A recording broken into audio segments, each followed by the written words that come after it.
하나님 말씀 보겠습니다. 하나님 말씀은 사도행전 11장 19절에서 26절 말씀 교독하겠습니다. 그때에 스데반의 일로 일어난 환란으로 말미암아 흩어진 자들이 베니게와 구브로와 안디옥까지 이르러 유대인에게만 말씀을 전하는데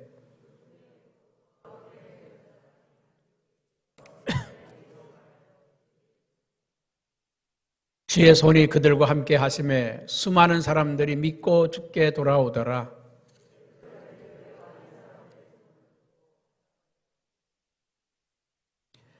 그가 이르러 하나님의 은혜를 보고 기뻐하여 모든 사람에게 굳건한 마음으로 주와 함께 머물러 있으라 권하니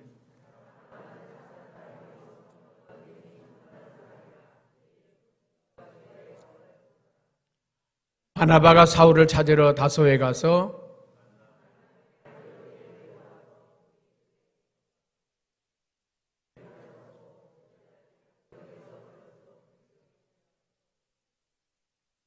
아멘. 요즘은 잘 안 쓰는 말인데 예수쟁이라고 하는 말 들어보셨죠?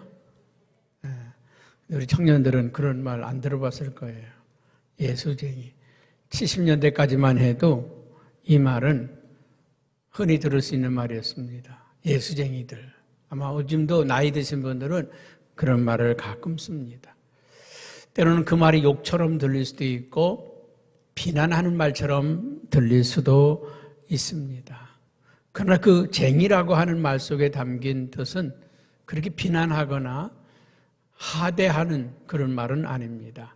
전문가들에게 쓰는 말이 쟁입니다. 그림을 그리는 사람들을 환쟁이라고 그러고 돌을 다듬는 사람을 석수쟁이라고 하고 또 머리를 자르는 이발하는 사람들을 이발쟁이라고 하고 이런 전문가들에게 땜쟁이님 이렇게 했었습니다. 어떤 사람들의 성격과 기질을 표현하는 대로 나도 쟁이를 썼습니다. 고집이 센 사람을 고집쟁이, 심술이 있는 사람은 심술쟁이, 욕심 많은 사람은 욕심쟁이, 수다를 떠는 사람은 수다쟁이 이렇게 그 사람의 성품이나 성격과 기질을 표현하는데도 쟁이를 썼습니다. 저는 오늘 여러분과 함께 예수쟁이로 삽시다. 이 예수쟁이라고 하는 말은 우리 그리스도인들을 가르치는 말입니다. 그리스도인들은 그리스도를 따르는 사람들을 우리는 그리스도인이라고 말합니다.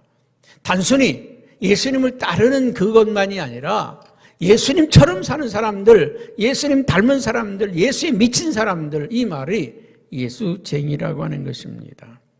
여러분, 우리 오늘 26절 말씀에 보면 이렇게 성경은 말합니다. 제자들이 안디옥에서 비로소 그리스도인이라 일컬음을 받게 되었더라.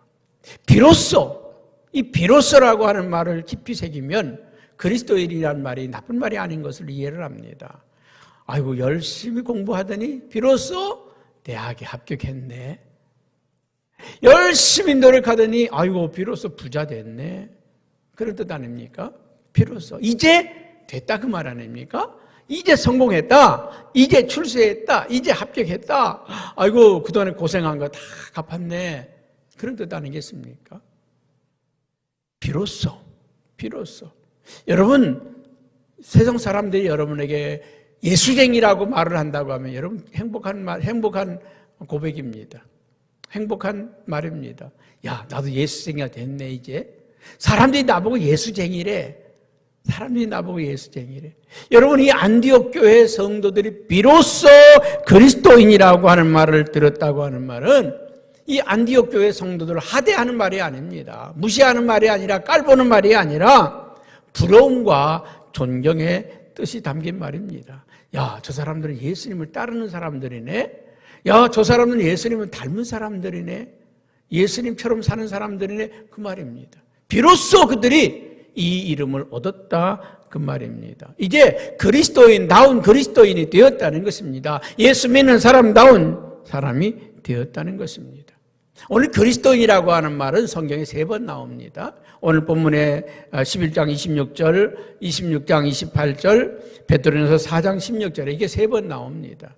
그 베드로전서 4장 16절에 이렇게 말씀하고 있습니다. 만일 그리스도인으로 고난을 받으면 부끄러워하지 말라. 너희가 그리스도인이라고 하는 이름으로 고난을 받으면 부끄러워하지 말라. 예수님처럼 살아서 고난받으면, 예수님을 따라 살면서 고난받으면, 예수님처럼 믿었는데 고난받으면 그것 때문에 부러워하지 말라, 두려워하지 말라, 낙심하지 말라. 그것 때문에 두려워하지 말라. 도리어 그렇게 말해줌으로 인해서 도리어 그 이름으로 하나님께 영광을 돌리라. 그 이름 때문에 하나님께 영광을 돌리라. 여러분, 내가 예수쟁이라고 하는 말을 들었을 때 우리는 자랑스럽다는 거예요. 여러분이 잘못 살아서 욕먹으면 그건 자랑거리가 아니에요. 그건 핍박이 아니에요. 여러분, 우리가 잘못 살아서 받는 건 결코 그것이 핍박이 아닙니다. 핍박이 아니에요. 뭐 집안일도 하나도 안 하고 맨날 교회 와서 기도한다고 그냥 막 교회만 붙어 살았다. 남편이 말이야, 예수 그따위를 믿으려면 믿지 말라고 아내를 폭행했어요. 나 예수 믿어서 핍박받았다고. 그건 핍박이 아닙니다. 예수 믿으려면요 2배, 3배로 더 부지런해야 돼요. 더 열심히 살아야 돼요. 할렐루야. 저도 옆집에 아파트니까 옆집 있잖아요. 옆집에 사는 분은 얼굴을 볼 수가 없어요. 왜요? 나는 새벽에 나오잖아요. 새벽에 나오니까 그분들하고 마주칠 일이 없어. 늦게 들어가거나 아니면 좀 일찍 들어가나. 이분이 출퇴근 시간하고 나하고는 시간이 안 맞기 때문에 부딪힐 일이 없어요. 누가 사는지 한두 번 만나서 인사는 했지만 몰라요. 우리가요 믿음으로 살려고 하면 부지런해야 됩니다. 더 열심을 내야 돼요. 할렐루야. 여러분, 우리가 그리스도인이라고 하는 말은 자랑스러운 이름입니다. 예수쟁이가 되었다고 하는 것은 정말 행복한 거고 자랑스러운 일인 것입니다.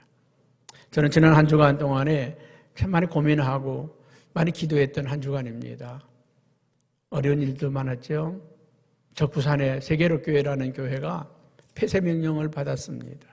그래서 그것에 대해서 소송을 했는데 기각을 당했습니다. 폐쇄되는 것으로. 왜? 교회에 예배 드리는 것보다 전염병을 막는 게 우선이다.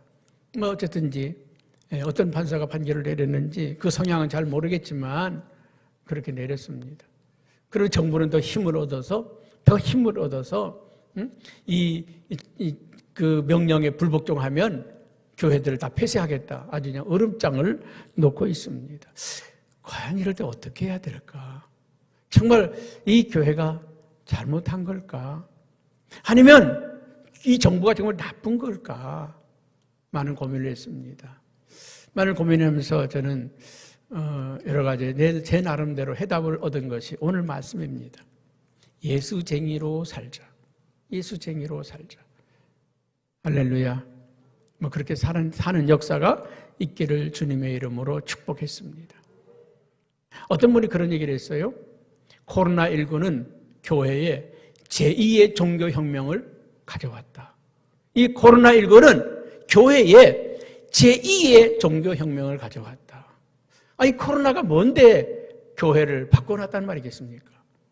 코로나가 뭔데? 여러분, 제1혁명은 루터에 의해서 1517년에 루터에 의해서 제1종교혁명이 일어났습니다. 여러분, 종교혁명이 일어나기 전에는요, 우리는 성경을 읽을 수가 없었습니다. 사제들만, 목사님만 볼 수 있었습니다. 사제들만 볼 수 있었고 일반 성도들은 그저 앞에서 읽어주면 아멘, 아멘 그렇게만 했습니다. 듣기만 했어요. 읽을 수가 없었어요. 루터가 종교개혁을 하면서 독일어로 이 성경을 번역을 해놓았습니다. 그래서 독일 사람들이 이 성경을 읽기 시작하면서 눈이 띄었습니다. 성경에 대한 눈이 띄었어요. 영적인 눈이 띄었습니다. 신부들이 말하기에 그게 아니네. 신부들이 뭐라고 말했습니까?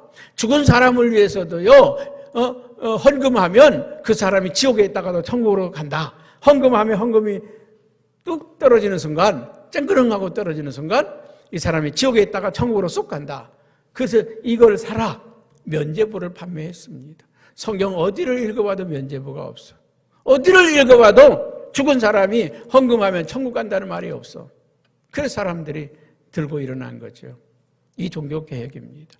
이 첫 번째 종교개혁은 우리들의 손에 성경이 들렸다는 겁니다.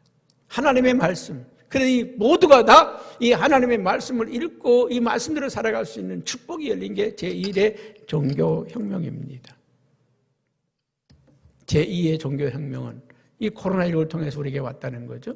그럼 제2의 종교혁명이 뭐냐? 이 종교혁명이 뭐냐? 여러분 지금 코로나19 때문에 예배가 방해를 받고 있습니다. 이제 대면 예배 드리지 말고 비대면 예배 드려라. 또 이제 풀어준 것이 10%만 예배 드려라. 왜 당신들은 그렇게 안 하면서 왜 교회만 왜 지하철 확진자는 한 명도 없고 교회 확진자는 이렇게 많고 왜 버스 확진자는 하나도 없고 시장 확진자는 하나도 없고 왜 교회 확진자는 이렇게 많은가?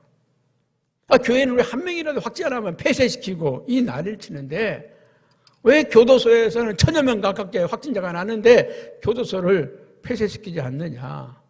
여러분 그 세월호에서 사람이 죽은 것보다요 저 동부구치소에서 코로나 걸린 게 훨씬 나쁜 겁니다.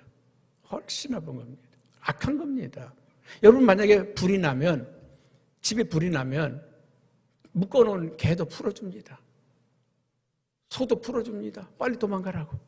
홍수가 나면 개들도 풀어주고 짐승들도 풀어주고 빨리 살라고 내보냅니다. 내보내요. 여러분 구치소는요. 구치소에 있는 사람들은 아직 죄인 아닙니다. 재판을 받고 있는 사람들입니다. 형이 내려진 사람들이 아닙니다. 이 사람들은 지금 거기에 확진자가 생겼는데 확진자가 생겼으면 일주일 동안 처리를 해야 되는데 아무 처리도 안 했어요. 이 사람들은요. 당신들이 다음 재판 받을 때까지 집에서 대기하라고 돌려보내도 되는 겁니다. 이제야 보내서 이제야 뭐 몇백 명이야 몇백 명 집으로 돌려보냈습니다. 확진자가 나왔으면 거기서 빨리 그 7명, 8명 묶어있는 방에 그러니까 그 사람 죄수들이 말해요. 살려주세요 하고 글씨 써가지고 누가 그걸 했냐고 또 그 사람을 찾는다고. 아이고 정신없죠. 여러분 이거는 엄청난 범죄입니다. 그 사람은 죄인도 아니에요. 재판받고 있는 사람들입니다. 그 안에는요 형을 받을 사람도 있지만 무죄 판결 날 사람도 있습니다. 재판을 받고 있는 사람. 이 사람들에게 거기에서 확진자가 100명, 200명 나면 빠른 조치를 해야죠. 600명이 넘어가도록 그냥 가둬놓고서요. 안에서 죽으라는 거죠. 가장 나쁜 거예요. 그럼에도 불구하고 폐쇄하지 않는데 여러분 확진자가 한 명도 안 나온 이 교회를 단지 명령에 불복종했다고 폐쇄를 시켰습니다. 저는 이 모습을 보면서 막 갈등을 했어요. 기도했습니다. 하나님 어떻게 해야 돼요? 우리도 그냥 막 대면 예배 막 드려가지고 싸워요? 고민해보고 기도해봤습니다. 저는 어떤 분이 이 코로나19가 제2의 종교혁명이라고 하는 말에 동의를 합니다. 제2의 종교혁명이 뭘까요? 예수님께서는 유대에서 갈릴리로 가시다가 사마리아라고 하는 곳을 지나게 됐습니다. 이 사마리아를 지날 때 사마리아의 우물가에 도착을 했는데 제자들은 가서 먹을 걸 사오라고 동네로 보냈고 한 여인과 예수님과 둘이 앉아 있습니다. 예수님 여인에게 말하죠. 나에게 물 좀 달라고. 근데 그 여인이 예수님을 쳐다보면서 아니 유대인인 당신이 어떻게 나에게 물을 달라 하십니까? 어떻게 나에게 물을 달라 하십니까? 야 물을 달라고 하는 네가 누구인지 알았으면 네가 나한테 물을 달라고 했을 것이다. 네가 주는 물은 잠깐 먹으면 시원하고 목마를 물이지만 내가 너에게 주는 물은 영원히 목마르지 않는 생명수 샘물이다. 당신이 선지자이십니까? 당신이 선지자이십니까? 아니 우리 조상들은 이 거리심산에서 하나님께 예배하는데 당신들은 예루살렘에 예배할 곳이 있다고 하는데 어디서 예배 드리는 것이 옳습니까? 그때 예수님은 분명한 대답을 했습니다. 그리스도산도 아니고 예루살렘도 아니고 진정으로 하나님께 예배할 때가 일어나니 이런 하나님은 신령과 진정으로 예배하는 자들을 찾으시느니라. 여러분, 제2의 종교혁명을 예배라고 했습니다. 예배. 제2의 종교혁명을 예배다. 난 그 말에 동의합니다. 뭐가 혁명, 예배 혁명이? 뭐가 예배 혁명이 제2의 종교혁명이냐? 여러분, 이제까지는 우리가 주일날 11시 되면 다 와서 예배 드리고, 졸다가도 예배 드린 거고, 자다가도 예배 드린 거고, 잡담하다가 가도 예배 드린 거고, 1시간 동안 핸드폰 가지고 문자 보내다가 끝나도 예배 드린 거고, 이 사람하고 저 사람하고 눈 맞추다 가도 예배 드리는 거고, 그저 와서 앉아있다 가면 예배 드린 거였습니다. 그런데 제2의 종교혁명은 진정한 예배, 진정한 예배. 하나님 앞에 우리가 신령과 진정으로 예배드리는 것. 예수님은 분명히 말씀했습니다. 예루살렘도 아니고, 예루살렘 성전도 아니고, 그리심산도 아니고, 하나님 앞에 예배할 때가 온다. 신령과 진정으로 예배할 때가 온다. 이게 제2의 종교혁명, 예배를 발견하고 예배가 회복되는 것. 여러분, 하나님 앞에 우리는 단독자로, 오늘 이렇게 여러분들이 앉아있지만 여러분들 한 사람 한 사람이 다 예배가 달라요. 진정한 예배를 드리는 시대가 온다. 이게 제2의 종교혁명이라는 것.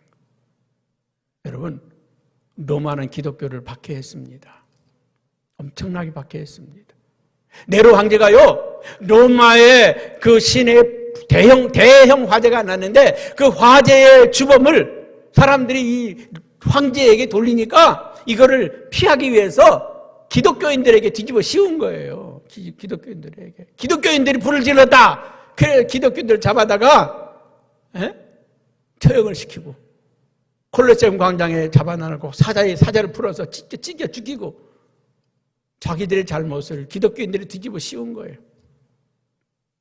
여러분, 이 거대한 로마 제국이 어떻게 기독교 앞에 무릎을 꿇었습니까? 기독교가 막 항의해서요? 데모해서요? 법정 투쟁해서요? 아닙니다. 아니에요. 여러분, 세계교회가 기각당했지만요, 대법원까지 가면 1000% 이깁니다. 반드시 이깁니다. 지지 않습니다. 왜요? 아니, 신천지에서 그렇게 확진자를 많이 만들고 이 난리통을 만들어 놨는데, 우리나라를 이 코로나 덩어리로 만들어 놨는데 무죄 판결 받았습니다. 무죄 판결 받았어요. 여러분, 세계교회 이깁니다.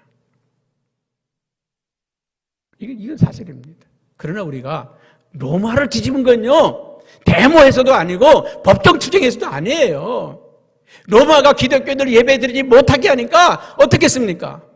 지하 공동묘지에 들어갔어. 그 지하 공동묘지에 가서 그들은 하나님께 예배했습니다. 여러분, 그 지하 공동묘지에 가서 예배드린 그 예배가 이 거룩한 성전에서 드린 예배는 못할까요?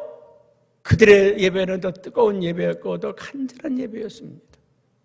여러분, 성전에 와서 드려진 예배만이 진짜 예배고 집에서 드리는 예배는 가짜 아닙니다.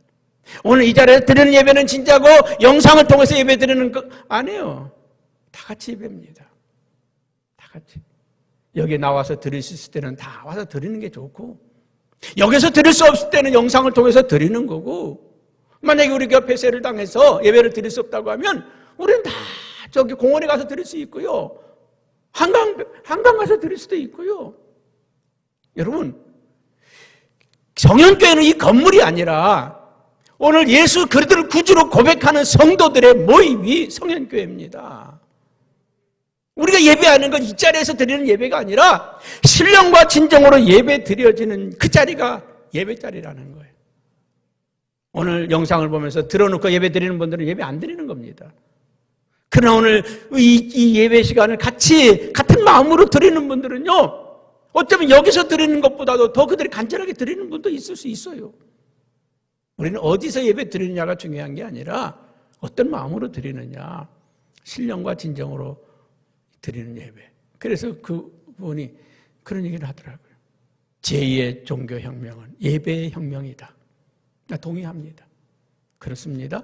이제 이후로는 예전에 제가 말씀드렸지만 우리의 신앙이 단체 신앙이 아니라 개인 신앙이다. 개인이 믿음을 지키고 개인이 예배하고 개인이 내 자신의 믿음을 지켜내지 않으면 다 넘어갑니다. 우리 자신이 믿음을 지켜내지 않으면 여러분 신앙 지켜낼 수가 없습니다. 마지막 때 믿음이 있는 자는 더 있게 하고 믿음이 없는 자는 그 있는 믿음을 빼앗으리라. 빼앗기지 않기 바랍니다. 여러분이 믿음 얻는 거 그냥 얻어진 게 아닙니다. 그냥 얻어진 게 아니에요. 여러분 이 복음이 이 땅에 들어오기까지 그냥 온 게 아닙니다. 수없이 많은 순교자가 있었고요. 이 믿음을 지키기 위해서 얼마나 많은 사람들이 정말 피땀 흘린 기도와 눈물이 있었습니까? 이 믿음은 그냥 얻어진 거 아니에요. 피값 주고 얻은 겁니다. 우리의 믿음을 끝까지 지켜내기를 주님의 이름으로 축복합니다.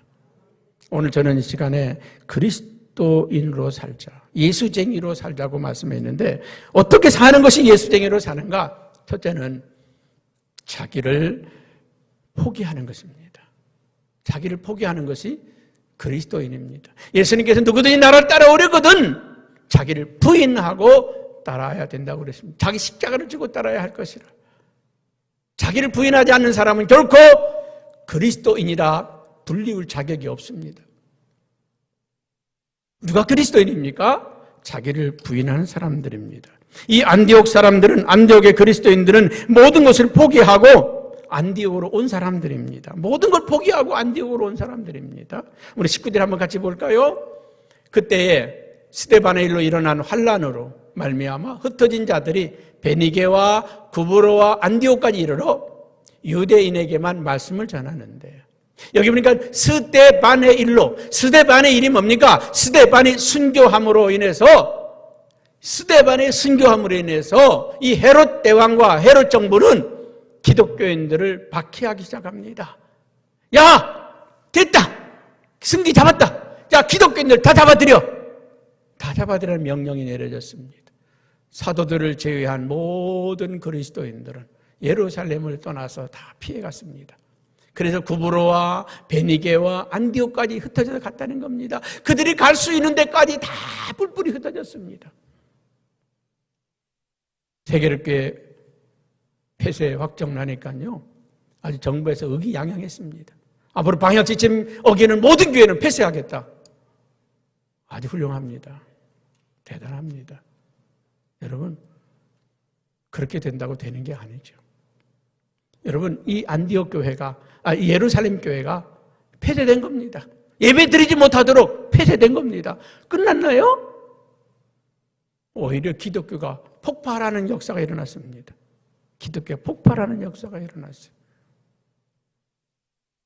저는 성도들 보면서요, 예배 드릴 수 없는 환경이 닥치니까 더 사모하고 더 예배 드리려고 하고 더 헌신하려고 하는 그런 모습을 보면서, 아, 살아있구나, 살아있구나. 누가 모르지 않아도 헌금 내라고 안 해도 그저 헌금 들고 와서 더 드리려고 하고 더 힘쓰려는 모습을 보면서, 아, 믿음이 살아있구나, 생명력이 있구나, 저 사람은 흔들리지 않겠구나, 이게 눈에 보인단 말입니다. 그들이 흩어졌습니다. 여러분, 그들이 흩어질 때 어떻게 예루살렘을 떠났겠습니까? 땅을 팔고 갔겠습니까? 집을 팔고 갔겠습니까? 그게 쉽게 집과 땅이 팔리겠습니까? 땅을 포기하고 집도 포기하고 그동안에 살아온 모든 삶의 터전을 놓고 떠나지 않았겠습니까? 직장도 사업도 내려놓고 떠나지 않겠습니까? 부모도 형제도 놓고 떠나지 않았겠습니까? 하나님이 아브라함을 부르실 때 하나님이 아브라함에게 창세기 12장 1절에 뭐라고 합니까? 아브라함에게 하나님께서는 너는 너 고향과 친척과 아버지 집을 떠나 내가 너에게 보여줄 땅으로 가라. 다 두고 가라는 겁니다. 떠나는 거예요. 여러분, 믿음은 떠남에서부터 시작되는 거예요. 떠남에서부터. 여러분, 지금 여러분의 손에 있는 거 내려놓는 데서부터 믿음이 시작되는 겁니다. 여러분 집, 내 집 아니라고 선언하면서부터 믿음이 시작되는 거예요. 내 땅, 내 거 아니라고 선언하는 데서부터, 내 돈, 내 거 아니라고, 내 사업, 내 직장, 내 모든 삶이, 내 생명까지도 내 것이 아니고 주님의 거라고 선언하는 게 그리스도인입니다. 여러분, 제가 이 안경 내 겁니까? 내가 생명 떠나면요, 다 안경도 벗겨, 입고 있는 옷도 다 벗겨. 다 벗겨. 가운은 입어야지. 난 그렇게 이혼하고 하려고 그래. 내가 세상 떠나가든 수의 입히지 말고 가운 입혀 보내달라고. 여러분, 다 벗어놓고 가요. 다 놓고 갑니다. 다 놓고 갑니다. 화장할 때요, 금밑배까지도 다 빼더라고. 당김없이 다 내게 아닙니다. 여러분, 하나님께서 모세를 부를 때, 야, 모세야, 너 손에 든 지팡이 내려놔라. 내려놨습니다. 뭐가 됐어요? 뱀이 됐어요. 우리가 잡고 있는 거, 세상적인 거, 어쩌면 사단의 소유물인지도 몰라요. 다시 집으라 그랬어요. 저걸 다시 집어요? 다시 집어라. 다시 집는 순간 그 지팡이는요, 애굽의 바로왕을 꺾고 홍해를 가르고 기적과 역사를 만들어내는 지팡이가 되었어요. 하나님이 바울이 그런 고백하잖아요. 나는 예수 그리스도를 알고 나서 나의 모든 것을 다 배설물로 여겨놓으라. 똥같이 여긴다는 말이죠. 다 버렸다는 거예요. 버려집니까? 버려지지 않아요. 여러분 생명 버린다고 버려집니까? 여러분 자식 버린다고 버려집니까? 버린다고 하는 것은 이제 그리스도를 붙잡고 이건 내 것이 아니라고 포기한다는 거예요. 내려놓는 순간 그때부터는 주님의 것이 돼요. 여러분 생명이 주님의 것이 되고, 여러분 자녀가 주님의 것이 되고, 여러분의 사업이 주님의 사업이 되고, 여러분의 일터가 주님의 일터가 되는 거예요. 내 것이 아니라 주님의 것이 돼요. 주님이 책임지시고, 주님이 돌보시고, 주님이 지키신단 말이죠. 불꽃 같은 눈으로 지키신단 말이죠. 나는 우리 큰아이 볼 때마다 그냥 가슴이 덜컹덜컹해요. 어렸을 때요, 얘가 3살쯤인가? 그 신방 갔다 오는데 우리 신월동에 있는 첫 번째 교회가요, 계단이 이래 가파라요. 절벽입니다, 절벽. 이놈이 있다가요, 내 엄마 아빠 신방 갔다 오니까 아빠! 그러면서 자기가 뭐 슈퍼맨도 아닌데 계단 꼭대기에서 그냥 뛰었어요. 그 날카로운 계단을 구르면서요, 코가 딸려 나갔습니다. 지금도 코에는요, 그 상태 흔적이 있어. 난 그 코를 볼 때마다 그때 생각이 나는 거예요. 가슴이 덜컹하는 거예요. 아니, 그 꼭대기에 서가지고, 아빠! 그러면서 그냥 뛰어내린 거예요. 내가 능력이 부족하니까 못 안았지. 내가 하나님이라면 그렇게 뛰어내려도 안아줄 텐데. 여러분, 우리 자녀들 하나님의 자녀입니다. 하나님이 키워주시고, 하나님이 돌봐주시고, 우리 사업 하나님이 함께 하시면 그 사업을 책임져주시고, 지켜주시고, 돌봐주십니다. 우리가 우리 자신을 포기하라는 말은 다 버리라는 말 아니에요. 사도 바울이 다 버렸다고 해서 버려졌습니까? 아니에요. 사도 바울이 그 성경 13권을 기록하는데 다 그의 아름다운 문학 기질, 그 모든 지식에서 나온 거 아닙니까? 그 화려한 문체가 어디서 나왔겠어요? 하나님을 위해서 쓸 때 멋진 작품이 된 거 아닙니까? 연애 소설이나 쓸 사람이 말이죠, 하나님의 손에 붙들렸더니 위대한 작품을 만들어내는 거 아닙니까? 삼류 문학 작품이나 만들어낼 사람이 하나님의 손에 붙들리니까 위대한 작품들을 만들어내는 거 아닙니까? 할렐루야. 우리 김 지사님 노래 참 잘하잖아요. 예수 안 믿었으면 저기 미스트로 나갔을 것 같아. 우리가 하나님을 만났기 때문에 하나님의 영광을 위해서 우리 목소리를 드리고 우리의 삶을 드리는 거잖아요. 아멘. 우리가요, 포기한다고 하는 것은 그거 다 내 거 아니라고 갖다 버리는 거 아니에요. 하나님이 주인 되게 하는 거예요. 예수가 나의 주님이 되게 하는 거예요. 예수가 내 삶의 주인, 내 생명의 주인, 내 삶의 주인이 되게 하는 거, 그거 내 자신을 포기하는 거예요. 주님이 거두시면 다 순종하겠습니다. 내 생명 거둬도 순종하겠습니다. 내 사업 거두셔도 순종하겠습니다. 주님께 맡기겠습니다. 올려드리는 거예요. 너의 길을 여호와께 맡기라. 너의 길을 여호와께 맡기라. 그리하면 저가 우리를 인도하시고 이끌어 주시고 성취해 주시고 완성시켜 주신다는 말씀 아닙니까? 여러분, 오늘 우리 주님 앞에 예수님은 나의 주님이라고 고백하는 우리의 삶이 되기를 주님의 이름으로 축복합니다. 두 번째로는요, 삶의 목적이 바뀐 사람입니다. 복음을 전하는 것이 인생의 목적으로 바뀌어진 사람들. 예수 그리스도의 복음이 내 인생의 목적이다. 여러분, 복음은요, 사람을 변화시키고 세상을 바꿀 수 있는 능력이 복음입니다. 이 복음이 들어가는 사람은 사람이 바뀌어요. 왜 사람이 안 바뀌느냐? 그 사람 속에 복음이 안 들어가서 그래요. 복음이 안 들어가서. 여러분, 성경 샤우팅하면서 많은 분들이 그래요. 성경 이런 말씀도 있었네요. 11조를 드리라고 말씀하셨네요. 집사님 창피하게 지금 그 얘기하면 어떡해. 안 보이는 게 보이는 거죠. 여러분, 복음은 생명입니다. 복음이 들어가면 사람이 바뀌게 되어 있어요. 왜 안 바뀌느냐? 예수 10년, 20년 믿어도 왜 안 바뀌느냐? 복음이 안 들어가서 그래요. 하나님의 말씀이 안 들어갔기 때문에 그래요. 하나님 말씀 안 들어가니까 자꾸 세상 잣대 가지고 따지는 거예요. 왜 교회에서 자꾸 이렇게 하라고 그러냐고. 왜 자꾸 이렇게 시키냐고. 복음이 안 들어가니까 세상의 기준으로, 세상의 잣대로 하는 거예요. 복음이 안 들어간 사람은요, 세계교회로도 욕하고요, 비난합니다. 복음이 들어간 사람은 그럴 수가 없어요. 예수 생명이 내 안에 있습니다. 저는 한 주간 동안에 기도의 내용이 그거, 예수님이라면 어떻게 하셨을까? 예수님이라면 이럴 때 어떻게 할까? 예수님이라면 어떻게 할까? 이게 제 기도의 물음이었습니다. 여러분, 예수님, 그리스도인은 예수님을 따라가는 사람만이잖아요. 따라가는 사람이잖아요. 그럼 예수님은 어떻게 하셨을까? 예수님이라면 이렇게 어떻게 했을까? 이 고민을 하며 사는 게 그리스도인 아닙니까?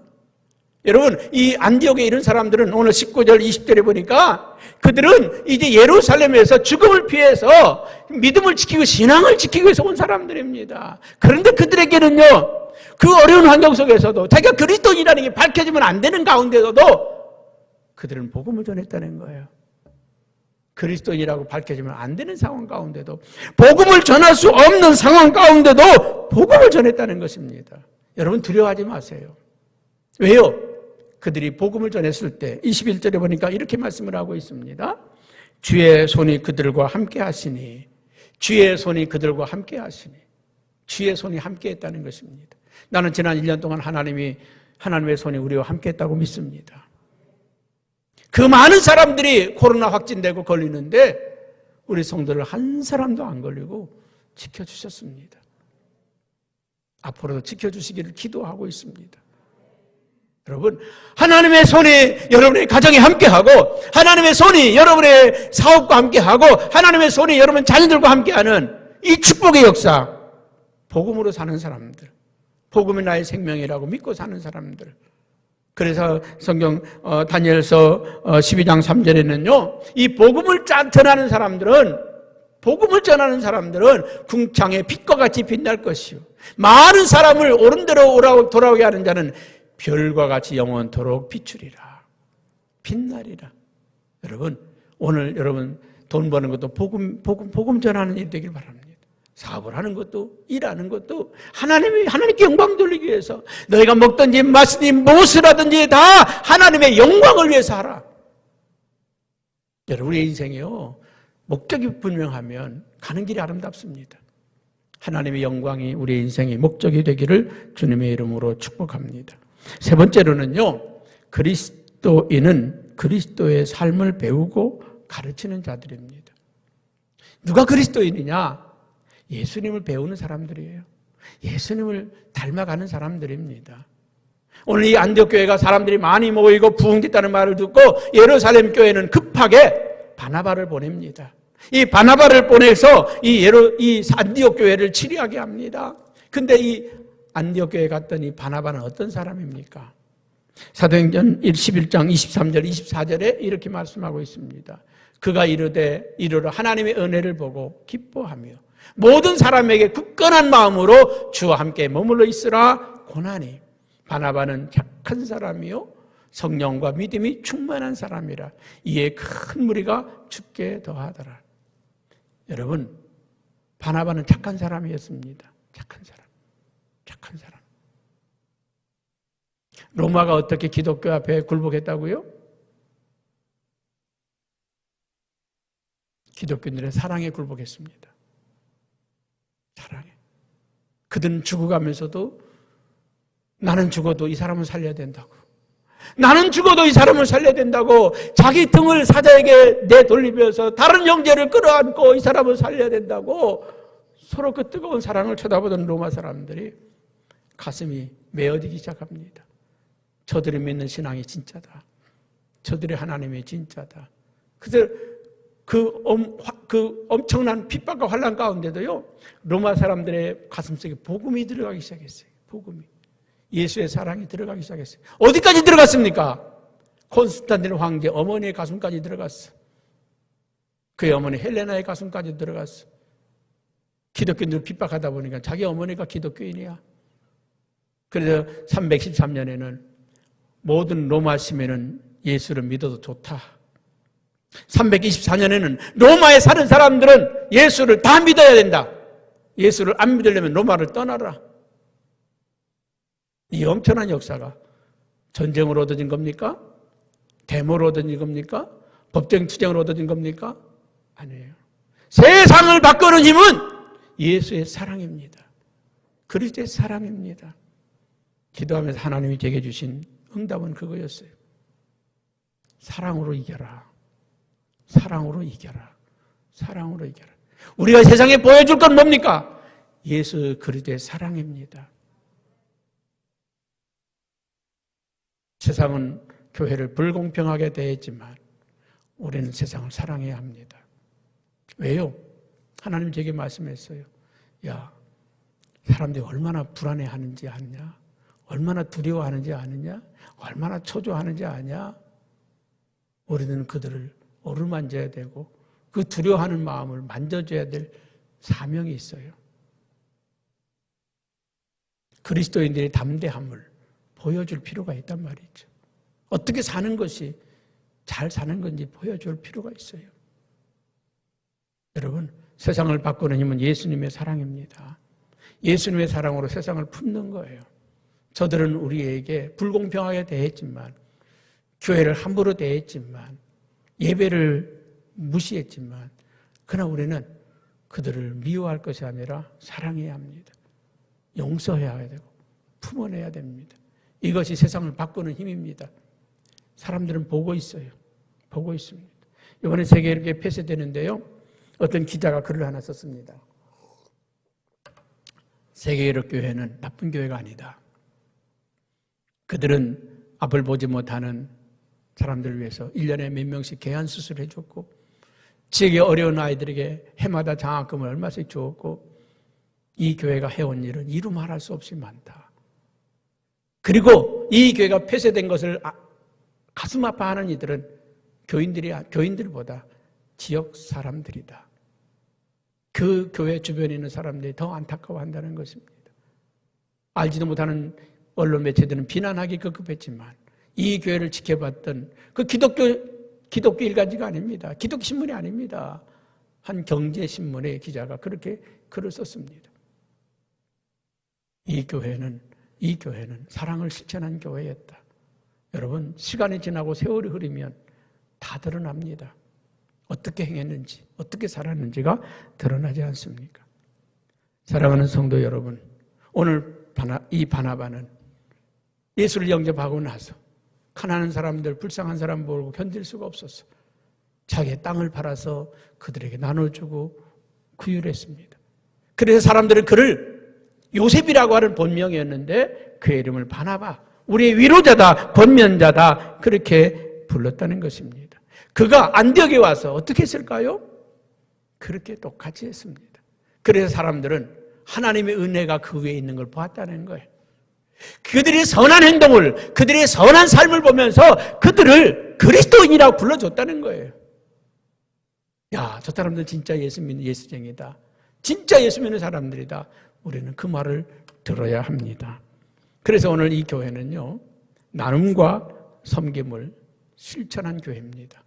오늘 말씀 28절, 30절에 보면 이렇게 말씀하고 있습니다. 큰 흉년이 일어났습니다. 글라우디오 황제 때 큰 흉년이 일어나서 난리가 났습니다. 30절 말씀에 보면은요, 20절, 29절 한번 봅니다. 29절에 보면 제자들이 각각 그 힘대로 유대에 사는 형제들에게 부조를 보내기로 작정하고 이를 실행하여 바나바와 사울의 손으로 장로들에게 보내니라. 여러분, 지금 큰 흉년이 왔습니다. 그래서 모두 다 지금 굶어 죽는 거예요. 그런데 저 예루살렘의 형편은 더 말이 아니라는 겁니다. 그래서 오늘 이 안디옥 교회가요, 야, 우리도 지금 먹고 살기 급급하지만은 지금 저기 예루살렘 교인들은 굶어 죽는데 우리가 먹을 걸 띄자. 3일치 신약을 하루씩만 띄자. 하루 3끼에서 2끼로 줄이자. 그리고 예루살렘 교회를 살리자. 그래서 이 안디옥 교회가 자기들도 어려운데 자기들도 흉년을 만나서 먹고 살기 급급한데 이 예루살렘 교회를 살려야 된다고. 이 예루살렘 교회는 우리에게 영적 양식을 준 교회가 아니냐, 우리에게 복음을 준 교회가 아니냐, 우리가 이럴 때 외면할 수 없다. 로마서 15장 27절은 그렇게 말합니다. 저희가 기뻐서 하였거니와. 기뻐서 했다는 거예요. 또한 저희는 그들에게 빚진 자니 만일 이방인들이 그들의 영적인 것을 나눠 가졌으면 육적인 것으로 그들을 섬기는 것이 마땅하니라. 예루살렘 교회로부터 영적인 걸 받았으니 이제 우리가 먹을 것을 그들에게 나눠주는 게 마땅하다. 그래서 예루살렘 교회를 섬겼다는 겁니다. 나는 선교사님 만날 때마다 그런 얘기를 합니다. 우리 교회 남아서 하는 거 아니야. 우리 교회 넉넉해서 하는 거 아니야. 나는 선교하느라고 갈 때도 다 못 갔어. 지금은 내가 우리 교회 나이가 있고 우리 교회가 지방에 위치가 있기 때문에 지방에서 어디 갈 때 빠지면 욕먹으니까 그냥 지금은 다 따라가야 돼. 옛날에는 안 가도 될 때는 내가 절반도 안 갔어. 절반도 안 갔어. 선교하느라고 다 못 따라갔어요. 지방에서 터키도 2번씩이나 갔는데 나는 못 가서 나중에 우리 코너캔터 감리교회 10주년 기념 예배 때 그냥 우리 장로님이랑 몇 사람 같이 갔다 왔잖아요. 지방에서는 2번씩이나 갔다 왔는데 못 갔어요. 저 호주를 갈 때도 뉴질랜드를 갔다 올 때도 다 못 갔어요. 많이 간 것 같아도 내 선교를 많이 갔지 여행을 많이 간 건 아니에요. 보너스 받은 데도 몇 해 안 돼요. 왜? 선교하다 보니까 내 거 먹을 거 없잖아요. 우리가 받을 거 없잖아요. 우리가 쓸 거 없잖아요. 여러분, 남아서 하는 건요, 그 섬김이 아니에요. 내 걸 나누는 거예요. 우리도 부족하지만 저쪽이 더 어려우니까, 저쪽이 더 힘드니까 내 걸 나누는 거예요. 그게 섬김입니다. 그거 그리스도인의 삶을 사는 겁니다. 사랑하는 성도 여러분, 오늘 이 예루살렘, 이 안디옥 교회가 그리스도인이라고 이름을 얻게 된 것은 바로 그리스도의 삶을 실천했기 때문에 그렇습니다. 오늘 이 땅에 말이죠, 그런 말이 있습니다. 선생은 많은데 스승은 찾아보기 어렵다. 학생들은 많은데 제자들은 보기 드물다. 집은 많은데 가정은 찾아보기 어렵다. 교인들은 많은데 그리스도를 본받아 살려고 하는 예수쟁이들은 찾아보기 어렵다. 오늘 시대에 예수쟁이로 살아갑시다. 정말 예수님을 따라가는 그런 삶을 우리가 살아가시기를 축복합니다.